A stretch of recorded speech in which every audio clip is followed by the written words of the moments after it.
네, 현재 시간 2시 44분 지나고 있습니다. 굉장히 강한 시장이죠. 코스피, 코스닥 모두 우리가 걱정했던 저항 라인인 2,500, 900 이렇게 두 라인을 일단 코스피가 먼저 뚫어냈고 코스닥도 거의 뚫어내기 직전입니다. 899.28로 움직이고 있는데 오늘 장 좀 다뤄볼 만한 뉴스가 많죠. 그래서 두 분을 모셔봤습니다. 김민수 대표, 임순재 대표 나왔어요. 어서 오세요. 네, 안녕하십니까. 네, 안녕하십니까. 오늘 두 분 단단히 각오하셔야 돼요. 제가 시장의 이 바뀌는 조짐을 보면서 불나방 제가 조금씩 무언가를 해야겠다, 액션을 취하겠다는 생각이 들거든요. 두 분에게 집요하게 물어보겠습니다. 첫 번째 실시간 특징주부터 만나보시죠. 역대 최대 실적, 이 자동차에서 나온다고 합니다. 현대차가 올해 1분기 삼성전자를 따돌리고 상장사 영업이익 1위 오를 것이란 전망이 나오고 있는데 1분기 어닝 서프라이즈, 현대차도 그렇고 기아에 대한 전망도 좋거든요. 임순재 대표님 어떻습니까? 네, 뭐 자동차 관련된 부분야는 전부 다 관심을 좀 가지셔야 되지 않을까 싶습니다. 특히 현대차나 뭐 기아차나 지금 뭐 1분기 영업이익이 사상 최대가 될 것이다라는 그런 이제 기대감이 지금 시장에 있다라고 보시면 될 것 같고요. 뭐 현대차 같은 경우는 지금 1분기 시장 컨센서스가 뭐 작년보다 매출은 한 17% 증가하고 영업이익도 이제 38% 정도 증가, 2조 6천억. 그러니까 그러면 뭐 삼성전자가 이번에 분기 실적이 6천억 정도 이제 영업이익이 나왔기 때문에 그거에 비해서는 뭐 한 4배 가까이 더 많은 그런 수치다라고 보시면 될 것 같습니다. 특히 뭐 1분기 지금 차량 판매 대수가 글로벌로 현대차 같은 경우 이제 100만 대를 넘어서는 뭐 그런 모습들을 보였고요. 뭐 전년 대비 한 13% 증가할 만큼 뭐 꾸준하게 지금 판매가 증가하고 있는 그런 상황입니다. 특히 이제 해외 시장에서 뭐 제네시스나 SUV, 그다음에 뭐 전기차 같이 고가의 자동차들이 판매가 증가를 하면서 관련된 영업이익 증가폭이 좀 더 매출보다 좀 더 크게 나타나고 있다라고 보시면 될 것 같고요. 특히 이제 북미 시장 같은 경우에 1분기에 이제 38만 대 정도를 이제 판매를 했습니다. 뭐 지금 미국 내에 진출한 이후에 최대 판매량을 기록할 만큼 뭐 전 세계적으로 지금 현대차 같은 거 잘 팔리고 있다라는 게 뭐 주가를 향후에 좀 더 끌어올릴 가능성 충분히 있는 그런 요소가 아닌가 싶습니다.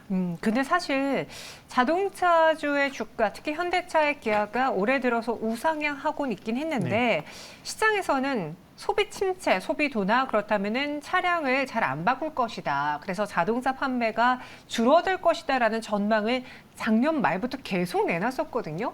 그럼에도 갑자기 이 어닝, 실적에 대해서 긍정적인 이야기가 쏟아지게 된 배경은 무엇일까요? 좋으니까요. 왜 갑자기 네. 좋아진 거예요? 네, 일단 지금 시장 분위기가 실적 시즌이 들어왔죠. 근데 실적 시즌에 들어오다 보니까 아무래도 실적이 변하는 쪽에 그나마 안도를 보일 수 있는 쪽에서 움직이겠다는 의도가 좀 큰 것 같은데, 근데 여기서 중요한 거는 지금 현대기아차가 성과를 내서 북미 시장에서 뭐 양사 합쳐서 한 10%대 시장 점유율을 유지한다라고 하더라도 자세히 보시게 되면 이게 친환경 차일까요? 내연기관 차일까요? 내연기관?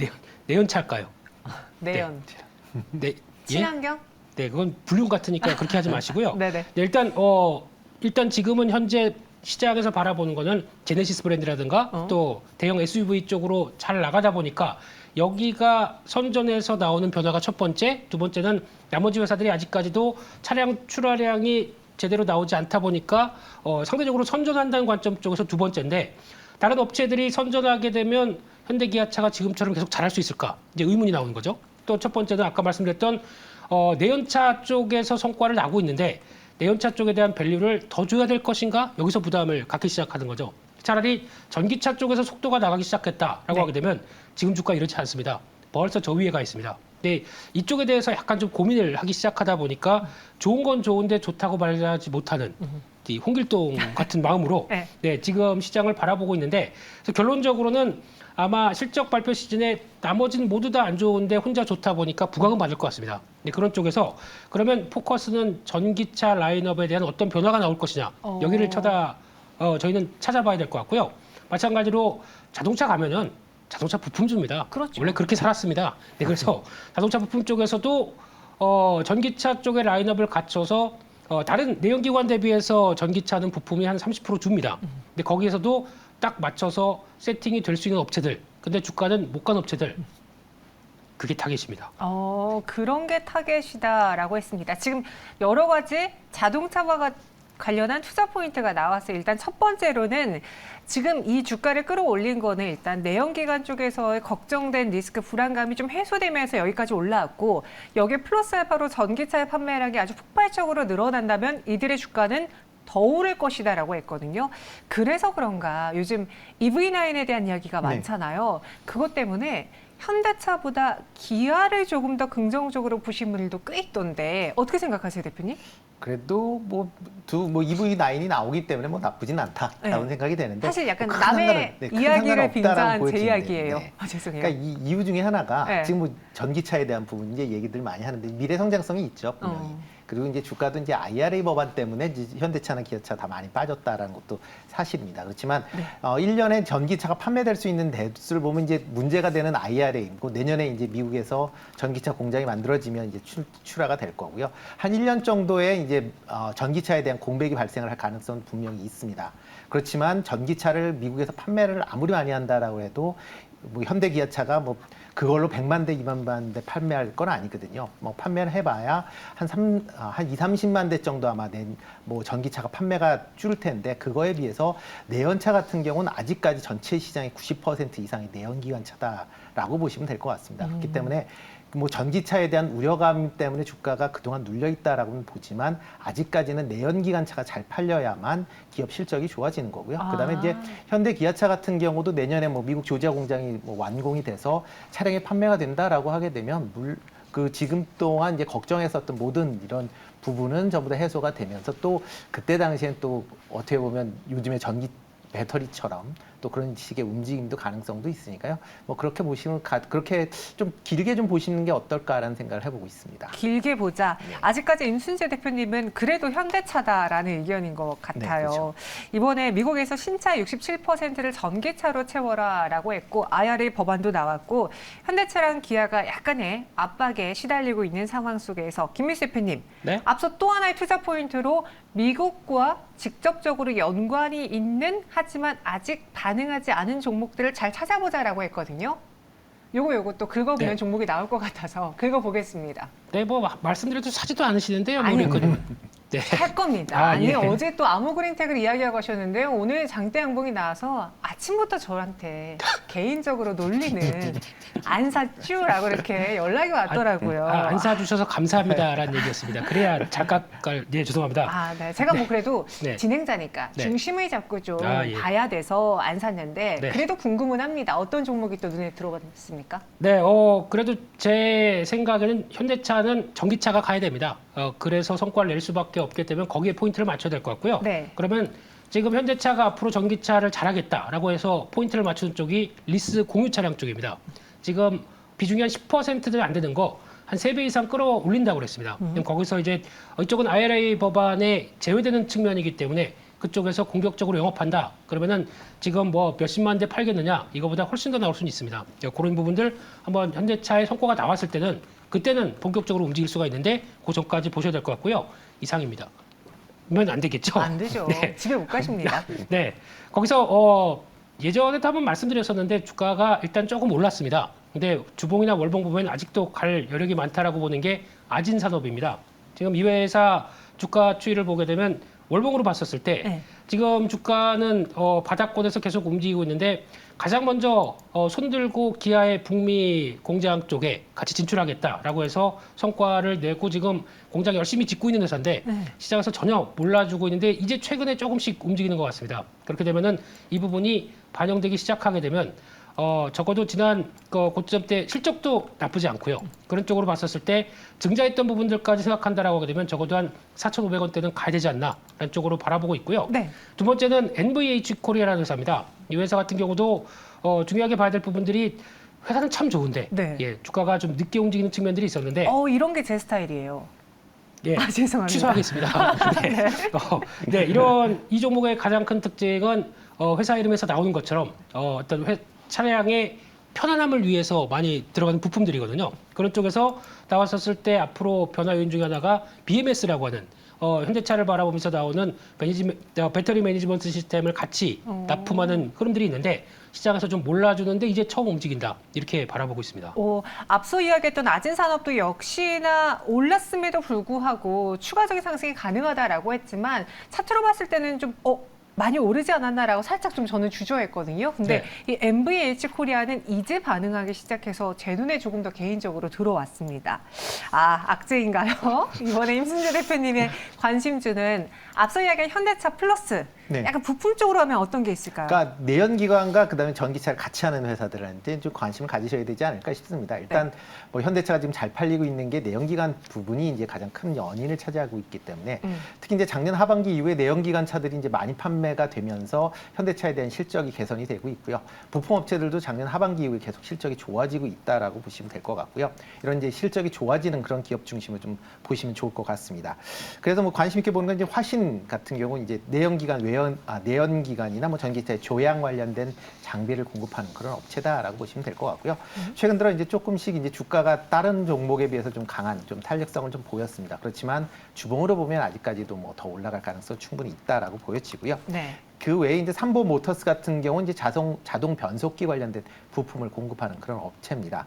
이뿐만 아니라 전장용 플라스틱 내외장재도 공급을 하고 있을 만큼 이렇게 뭐 내연기관 그다음에 전장용 다 관심 있게 이제 보고 있는 기업이기 때문에 뭐 최근 주가 흐름을 본다라고 하게 되면 옆으로 아직까지는 좀 횡보하는 국면이기 때문에 뭐 차트상으로도 그렇게 나빠 보이지는 않아 보이고요. 뭐 성호 하이텍 같은 경우도 뭐 차량용 보강제 관련된 기업이기 때문에 차량 보강제는 뭐 내연 아니고 뭐 전기차 다 사용되는 그런 것들이기 때문에 뭐 이렇게 두고 이제 내연하고 그다음에 전기차 다 사용할 수 있는 뭐 그쪽 기업들한테 관심을 가지시는 게 어떨까 싶습니다. 네, 성우 하이텍, 삼보 모터스, 화신 이렇게 나왔습니다.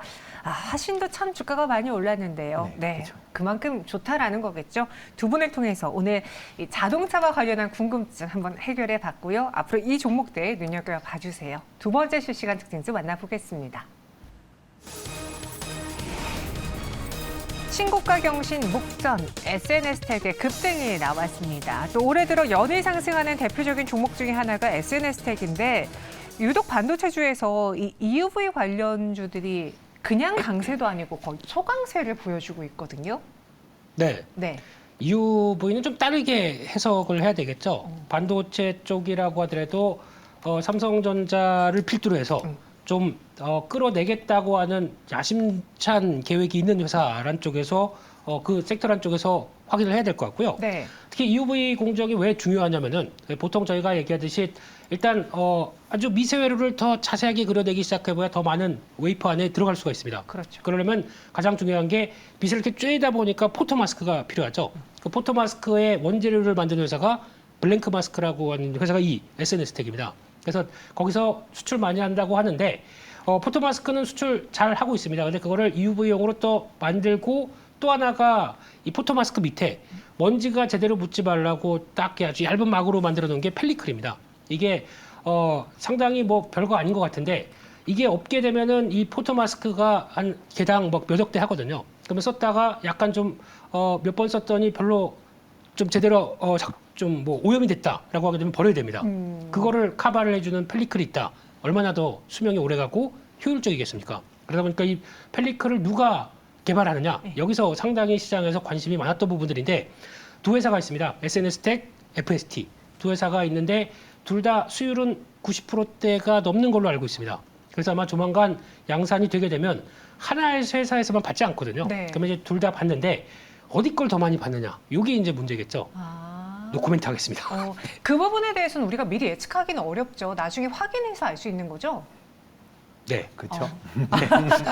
네, 그래서 오늘 SNS텍을 포함해서 방금 말한 뭐 FST라든가 레크 머티리얼즈, EUV 관련주들이 유독 반도체 내에서도 초강세를 보이고 있어요. 그리고 우리가 어제 그 에코프로 그룹주의 시선이 팔려서 그렇지 어제 SK하이닉스가 연속 상승을 보여주면서 9만 원대를 돌파했습니다. 오늘 장에서도 빨간 불을 켜고 있다라는 거는 확실히 좀 반도체 쪽으로 수급이 바뀌고 있다라는 느낌이 들거든요. 일단 뭐 수급은 좀 일단 뭐 그동안 반도체 쪽가 못 올랐기 때문에 네. 그래서 이제 들어간다라고 보시면 될 것 같고요. 특히 이제 삼성전자가 감산을 하면서 반도체 이제 재고가 줄어들지 않게 빠르게 좀 주지 않겠느냐라는 이제 기대감이 이제 커졌다라고 보시면 될 것 같습니다. 그러니까 재고가 지금 많기 때문에 이 재고가 빨리 준다라고 하게 되면 그만큼 또 이제 가격도 상승할 가능성은 있다라고 보여지고요. 그리고 이제 디램 가격이 상승을 한다라고 하면 지금 영업이익이 상당 부분 이제 손실을 보고 있는데 그 부분도 좀 축소될 수 있다라는 기대감 때문에 오르고 있다라고 보시면 될 것 같습니다. 그렇지만 이제 이 재고 관련된 부분은 여전히 시장이 어느 정도 이제 삼성전자가 출하량을 줄일 것이냐에 따라서 이제 재고 양도 이제 달라질 걸로 예상이 되고 있기 때문에 삼성전자가 이제 감산한다라는 부분뿐만 아니라 과연 얼마만큼 감산할지에 대한 부분도 여전히 관심 있게 좀 보셔야 될 것 같고요. 특히 이제 하반기 들어서는 이제 기존의 이제 반도체, 그러니까 메모리 반도체인 DDR4 대신 DDR5 쪽으로 아마 시장의 관심도가 옮겨갈 가능성이 있다라고 보여집니다. DDR5가 지금 재작년도서부터 계속 시장에서 이제 얘기가 나왔음에도 불구하고 관련주들이 못 올라갔는데 그 가장 큰 이유가 이제 이거를 이제 뒷받침해줄 신형 CPU에 대한 출시가 계속 미뤄졌기 때문이다라고 보시면 될 것 같은데요. 올해부터는 이제 신형 CPU에 대한 공급이 좀 원활하게 지금 진행이 되고 있는 그런 상황입니다. 그렇게 되면 지금 서버 같은 경우 교체 수요라든가 아니면 PC 같은 경우 교체 수요들이 있다라고 하게 되면 구형 CPU를 쓴다 아니면 구형 DDR4 램을 쓰는 것보다는 이제 신형 CPU에 신형 DDR5를 쓰고 싶어하는 그런 수요가 있기 때문에 그렇게 되면 현재 DDR4에 대한 재고 부분이 상당 부분 부담으로 작용될 가능성도 있다라는 것도 좀 감안하셔야 될 것 같고요. 네. 그러다 보면 기존의 DDR4 램이 얼마만큼 빨리 소진되느냐가 향후에 이제 시장의 이제 업황 자체를 개선시키는 가장 중요한 지표가 되지 않을까라는 생각을 좀 해보고 있습니다. 오늘도 또 수급이 들어오면서 반도체 장비주 그리고 앞서 말한 EUV주 그리고 대표하는 대장주 삼성전자, SK하이닉스도 빨간불이 들어오고 있습니다. 이 반도체 시장을 최근에 2019년하고 좀 비교해서 비슷하다라고 말한 분석이 있더라고요.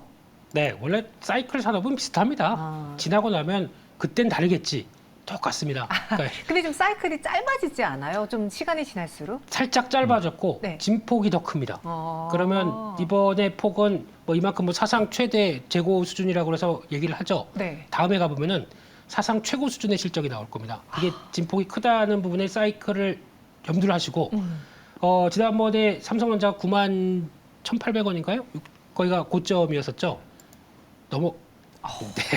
거기까지만 할까요? 거기까지만 하고요. 네. 네, 그래서 아마 지금 시장에서 이제 2차 전지 쪽이 좀 쉬게 되면 아마 이제 반도체 쪽도 관심 높아지고 자동차 아까 얘기 잠깐 드렸었던 부분들 실적 부분이다 보니까 확인되고 바이오 쪽 이쪽도 놓치면 안 될 것 같고요. 그런 차원에서 약간 다변화되는 시장의 변화를 또 눈여겨 보실 필요가 있지 않나라는 쪽인데 반도체 하게 되면 그러면 뭘 살려야 될까요? 그러니까 자 종합 반도체 회사, 네. IDM 회사 우리나라에 3개 있죠. 네, 그리고 또 전공정, 후공정, 그리고 또 DDR5 관련주, EUV 관련주 뭘 살까요 여기서? EUV죠. 네, 다 안 사셨습니까? 시장이 말해주고 있잖아요. EUV라고요. 네, 많이 이제 잘 좋은 시점에서 사시고요. 네. 그런 쪽에서 이제 또 봐야 될 부분을 보게 되면 일단 만약에 이제 SK하이닉스나 삼성전자의 흐름과 거의 비슷하게 간다. 그러면 전공정 보는 게 맞습니다. 그냥 편안하게. 근데 최근에 후공정 먼저 오르지 않았어요? 후공정이 먼저 올랐죠. 그래서 아마 성장성은 후공정에 대한 앞으로 할 일이 많겠다라고 보다 보니까 이럴 때는 똘똘한 전공정에서 하나, 후공정에서 하나 딱 맞춰놓으면 가장 좋지 않을까라는 쪽으로 포인트 맞춰보셨으면 좋겠고요. 처음이니까 일단 전공정에서 하나라고 보면 뭘 보겠느냐라고 했을 때 원익 QNC가 적당하지 않을까 싶습니다. 회사는 쿼츠 앤 세라믹 하는 회사죠. 그러다 보니까 쿼츠는 약간 유리처럼 되어 있는데 이거를 웨이퍼 식각장치 들어갔었을 때 딱 보호하고 있는 대표적인 보용기라고 볼 수 있습니다. 네. 이런 쪽에서 용기를 내야죠. 네.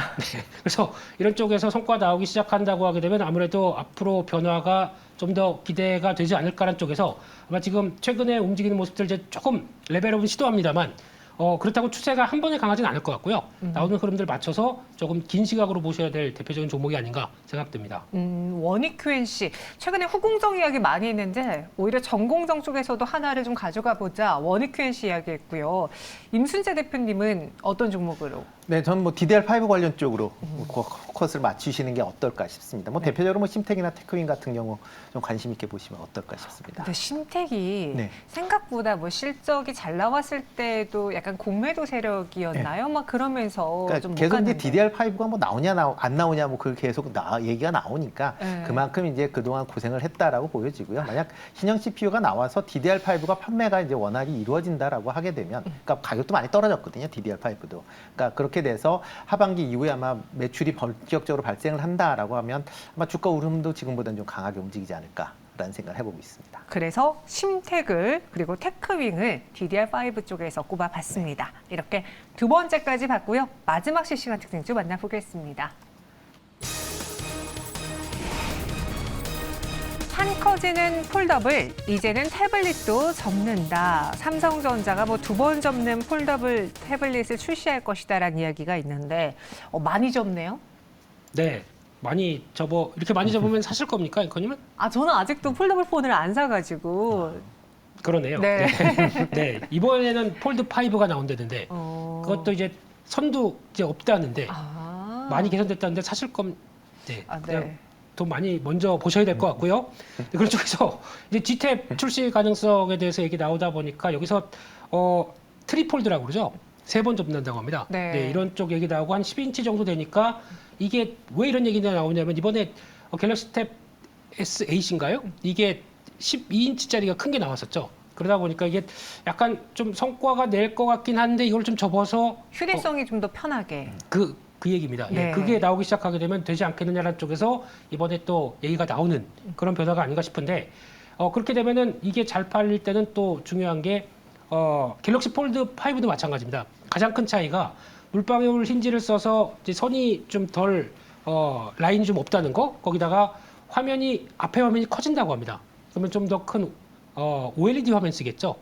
네, 이상입니다. OLED 관련주. 네. 그래서 OLED 그리고 또 경첩 관련주, 폴더블 관련주들이 오늘 같이 주목을 받고 있는데 예전에는 그랬잖아요. 그 폴더블 폰 시장이 매니아층의 시장이다. 그리고 어떻게 보면 그냥 고가품이지만 잘 팔리지 않는다라는 거를 감안해야 된다. 이렇게 봤었는데 여기 애플도 뛰어들고 구글도 뛰어들면 시장 자체가 폭발적으로 대세가 될 수도 있는 거잖아요. 네, 그렇죠. 이제 폼팩터가 이제 바뀐다라고 보시면 될 것 같고요. 그러니까 네. 기존에 이제 뭐 밋밋한 그런 이제 일자형이었다가 이제 접는 형태로 이제 나오는 거고요. 그리고 좀 더 이제 크기를 좀 줄이기 위해서 이제 뭐 2번, 3번 이제 더 많이 접을 수도 있다라고 보시면 될 것 같습니다. 일단 폴더블 시장 자체의 시장 규모가 계속 지금 확대되고 있다라고 보시면 되는데요. 뭐 작년 같은 경우 한 1,300만 대 정도 출시를 했는데 올해는 그거보다 한 500만 대 이상 증가한 뭐 한 1,800만 대, 1,900만 대 가까이 될 것이다. 뭐 내년도에는 뭐 2,300만 대 이상으로 지금 확대될 것이다라고 할 만큼 폴더블 시장이 이제 계속 확대되고 있다라고 보시면 될 것 같습니다. 뭐 일단 삼성전자가 전체 폴더블 시장의 뭐 80% 정도의 지금 시장 점유율을 갖고 있기 때문에 폴더블 폰이 뭐 많이 팔린다라고 하게 되면 삼성전자가 상대적으로 뭐 그만큼 수혜를 입는다라고 보시면 될 것 같고요.